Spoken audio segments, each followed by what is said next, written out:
రంజాన్ వేడుకల్లో పార్టిసిపేట్ చేయడం, అదే మాదిరిగా ఈద్ ముబారక్ కింద మీరందరూ కూడా ఈద్ సెలబ్రేట్ చేసుకోవడం చాలా ఆనందంగా ఉంది, చాలా సంతోషంగా ఉంది. ఈరోజు మనందరం ఒకసారి ఆలోచిస్తే క్రమశిక్షణ, దాతృత్వం, ధార్మిక చింతనల కలయికే రంజాన్ మాసం.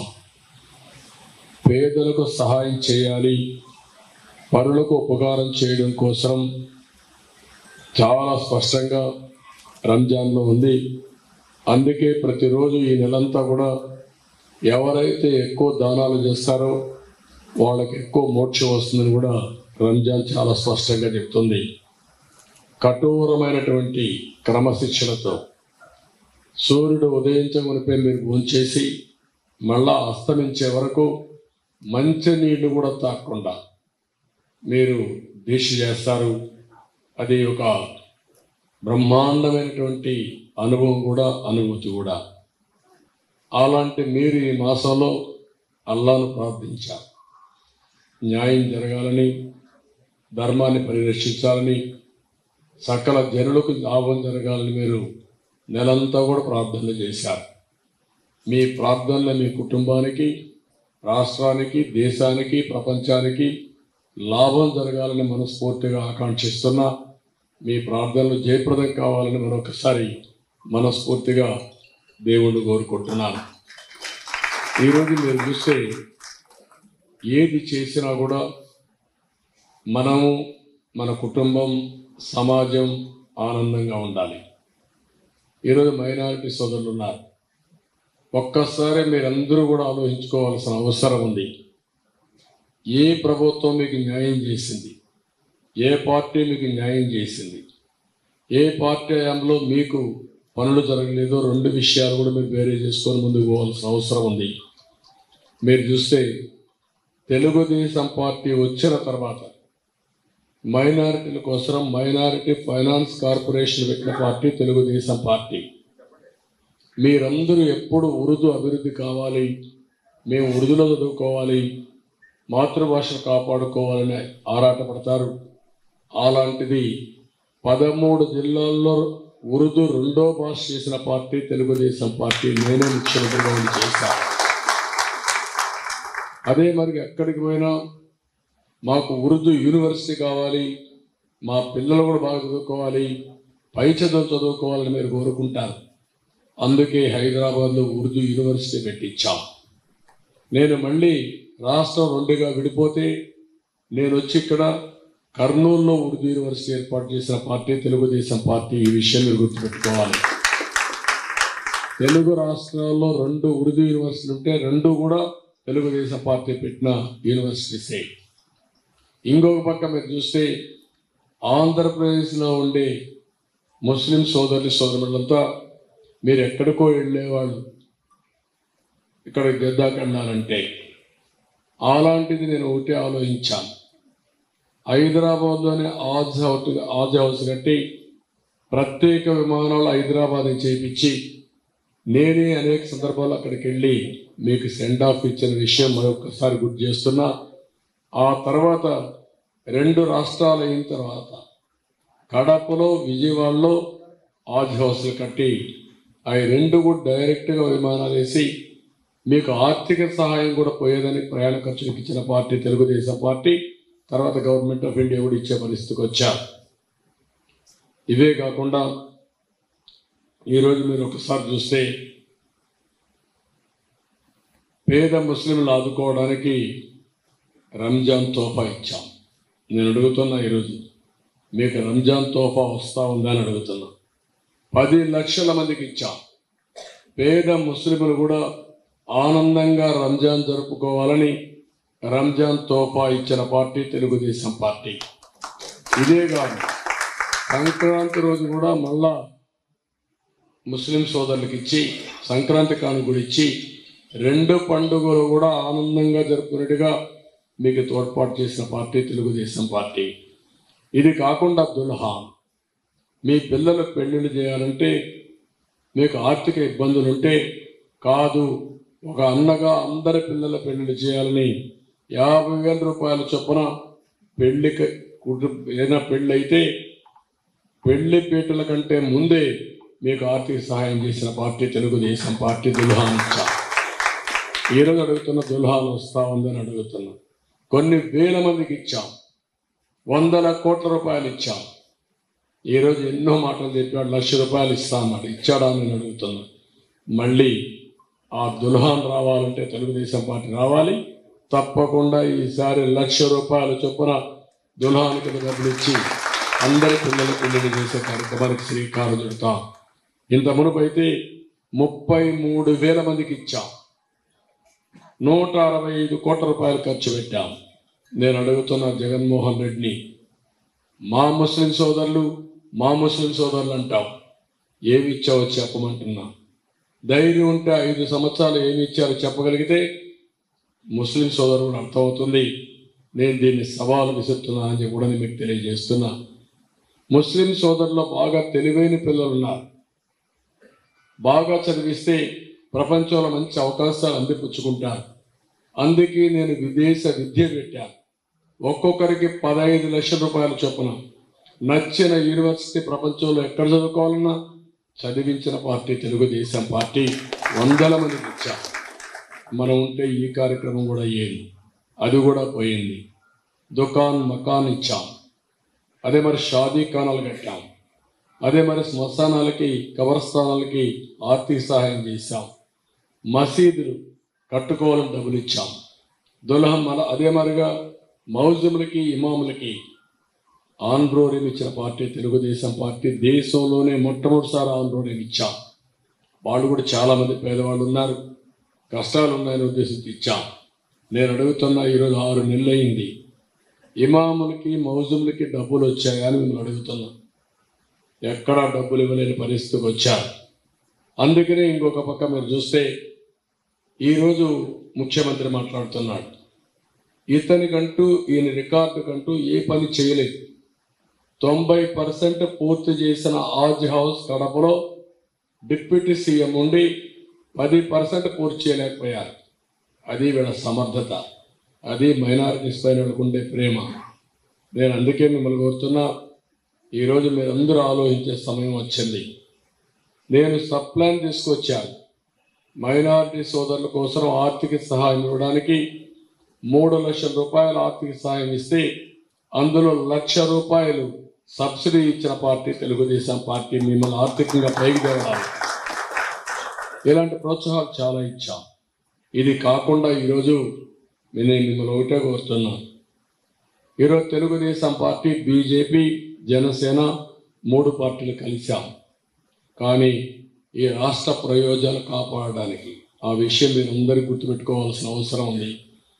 13 లక్షల కోట్ల రూపాయల అప్పు తీసుకొచ్చాడు. రాష్ట్రంలో లా అండ్ ఆర్డర్ లేకుండా చేశాడు. మీరు ఒక్కసారి చూస్తే మైనారిటీల పైన ఎన్ని దాడులు చేశాడంటే, అబ్దుల్ సలాం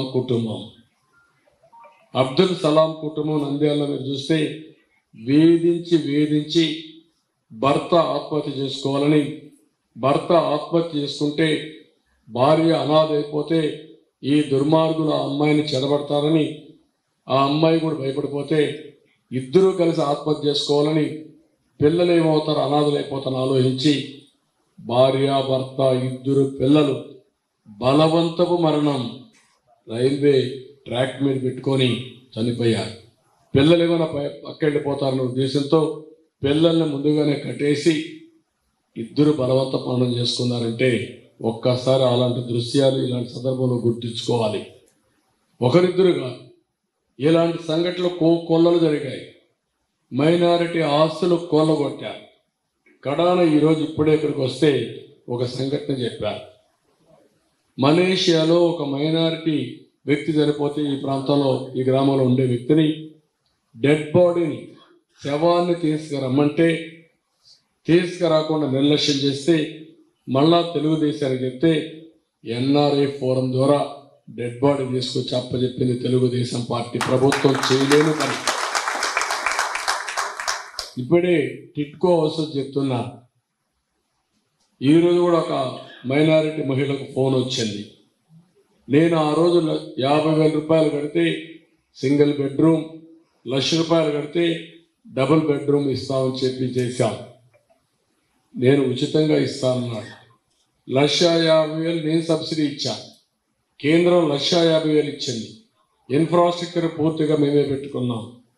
ఆ ఇన్ఫ్రాస్ట్రక్చర్ కూడా మీరు చూస్తే బ్రహ్మాండమైన ఇన్ఫ్రాస్ట్రక్చర్. టిట్కో హౌసెస్లో వెడల్పైన రోడ్లు, తాగేదానికి నీళ్లు, కరెంటు, డ్రైనేజ్, రోడ్డు, అక్కడ కమ్యూనిటీ హాల్స్ అన్నీ కట్టి గేటెడ్ కమ్యూనిటీతో సమానంగా కట్టి పేదవాళ్లకు ఆస్తి ఇవ్వాలనే ఉద్దేశంతో బ్రహ్మాండమైన ఇల్లు కడితే ఈరోజు వీళ్ళు వచ్చి ఆ ఆడబిడ్డల పేరుతో అప్పు తీసుకొచ్చారు. 50,000 కడితే 3,50,000 రూపాయలు అప్పు చేశారు. అప్పు చేస్తే వాళ్ళు నోటీసులు పంపించారు. ఇప్పుడు ఇల్లు మాత్రం పూర్తి కాలేదు, అప్పు మిగిలింది. ఇలాంటి సంఘటనలు కోకొల్లలు. రాష్ట్రం నాశనం అయిపోయింది. భద్రత అనే మాట లేదు, ఎవరికి రక్షణ లేదు. ఒక బానిసగా బతికే పరిస్థితికి వచ్చాము ఈ రాష్ట్రంలో. నాలాంటి వాడికి ఇబ్బందులు ఉంటే ఇంకా మీరు ఒక లెక్క అని మిమ్మల్ని అడుగుతున్నాం. 14 సంవత్సరాలు ముఖ్యమంత్రిగా పనిచేసి, 15 ఏళ్ళు అపోజిషన్ లీడర్గా పనిచేసి, 30 ఏళ్ళు రాష్ట్రానికి సేవలు అందించిన నాలాంటి వాడిని ఇష్టానుసారంగా చేస్తూ ఉంటే ఇంకా సామాన్య ప్రజానీకానికి ఎవ్వరికి రక్షణ లేదు. అందుకే ఈ రాష్ట్రాన్ని కాపాడాలి, ప్రజలు గెలవాలి, కేంద్రం కూడా సహకారం ఉండాలనే ఉద్దేశంతో 3 పార్టీలు కూడా పొత్తు పెట్టుకున్నాం. నేను ఈ సందర్భంగా ఒకే విషయం మీకు గుర్తు చేస్తున్నా. 95-2004లో ఎన్డీఏలో ఉన్నాం. ఏ మైనారిటీ కూడా ఆంధ్రప్రదేశ్లో అన్యాయం జరగకుండా కాపాడిన పార్టీ తెలుగుదేశం పార్టీ. ఈ విషయం మీకు చెప్పుకోవాలి. అప్పుడే అభివృద్ధి సంక్షేమానికి నాంది పలికాం. మళ్ళీ 14-19లో ఆ రోజు కూడా పొత్తుంది. అప్పుడు కూడా మీకు ఎవ్వరికి అన్యాయం జరగలేదు. అప్పుడే నేను ఈ ఉర్దూ యూనివర్సిటీ కానీ, లేకపోతే ఆజ్ హౌస్లు కానీ, దుల్హాన్ కానీ, లేకపోతే అన్ని కార్యక్రమాలు అప్పుడే తీసుకొచ్చాను. నేను ఒకటే చెప్తున్నా, ఇతను కావాలని మత విద్వేషాలు రెచ్చగొట్టడానికి ఒక దొంగ మారిగా వెయిట్ చేస్తున్నాడు జగన్మోహన్ రెడ్డి. మీ ఓట్ల కోసం జపం చేస్తున్నాడు. కానీ మీకు తీరని ద్రోహం చేసిన వ్యక్తి ఇతను. 2014-19లో 4% రిజర్వేషన్లు కాపాడడానికి నేనే అడ్వకేట్లు పెట్టి సుప్రీంకోర్టులో వాదించి అది కాపాడుకుంటూ వచ్చాం. భవిష్యత్తులో కూడా మీ రిజర్వేషన్లో 4% కాపాడే బాధ్యత మాదని మీ అందరికీ ఆనందిస్తున్నాను. రెండోది మీరు చూస్తే ఈరోజు సిఏఏ, సిటిజన్షిప్ అమెండ్మెంట్ యాక్ట్ ఎవరు సపోర్ట్ చేశారు? అది చేసింది జగన్మోహన్ రెడ్డి. పార్లమెంట్లో రికార్డులో ఉంది. వీళ్ళు సమర్థించి సపోర్ట్ చేశారు. అలాంటి వ్యక్తి ఇప్పుడు నెపం లేకపోతే ఏదో ఒక విధంగా మిమ్మల్ని రెచ్చగొట్టాలని ప్రయత్నం చేస్తున్నాడు. నేను ఒకటే మీకు అందరికీ హామీ ఇస్తున్నా, మీకు అండగా ఉంటాం. మీ సెక్యూరిటీకి కానీ, మీ భవిష్యత్తుకు కానీ, మీ సాధికారతకు కానీ అన్నిటికి కూడా మేము అండగా ఉంటే అన్ని చేస్తామని చెప్పి తెలియజేసుకుంటూ మరొకసారి అందరికీ ఈద్ ముబారక్, రంజాన్ శుభాకాంక్షలు.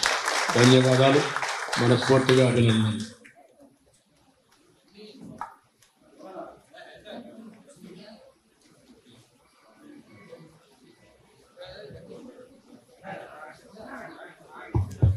ఇప్పుడు మసీదుకి మనం 35 లక్షల రూపాయలు శాంక్షన్ చేశాం. ఈద్గాకి 10 లక్షలు శాంక్షన్ చేశాం. అవి కూడా నిలిచిపోయే పరిస్థితి వచ్చింది. మనం వస్తానే అప్పట్లో 35 లక్షలు, ఈసారి 50 లక్షలు ఇచ్చే బాధ్యత నాది. ఈద్గా కూడా 15 లక్షలు కానీ 20 లక్షలు ఇచ్చి పూర్తిగా అభివృద్ధి చేస్తామని చెప్పి మరొకసారి శుభ సందర్భంగా మీ అందరికీ మెసేజ్. Thank you. రండి, ముందు దువా చేయమనండి. తర్వాత